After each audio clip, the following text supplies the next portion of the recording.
திருச்சி அரசு மருத்துவமனையின் தரத்தை உயர்த்த வலியுறுத்தி மருத்துவமனையை முற்றுகையிட்டு போராட்டம் நடத்திய இந்திய ஜனநாயக வாலிப சங்கத்தினரை போலீசார் கைது செய்தனர்.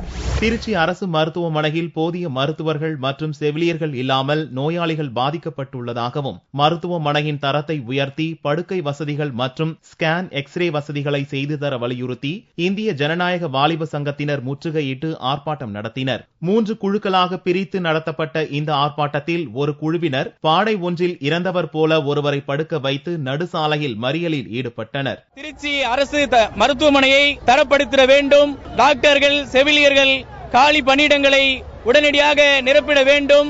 அதேபோல இங்கு செயல்படக்கூடிய ஸ்கேன், எக்ஸ்ரே போன்றவைகளுக்கு கட்டணம் என்பது வசூலிக்கப்படுகிறது. அதை இலவசமாக தர வேண்டும் என்பதை வலியுறுத்தியும் சுகாதாரமுறையான முறையிலே அரசு மருத்துவமனை இருக்க வேண்டும் என வலியுறுத்தியும் இன்றைய தினம் இந்திய ஜனநாயக வாலிபர் சங்கம் இன்றைக்கு இந்த முற்றுகை போராட்டத்தை நடத்திக் கொண்டிருக்கின்றது.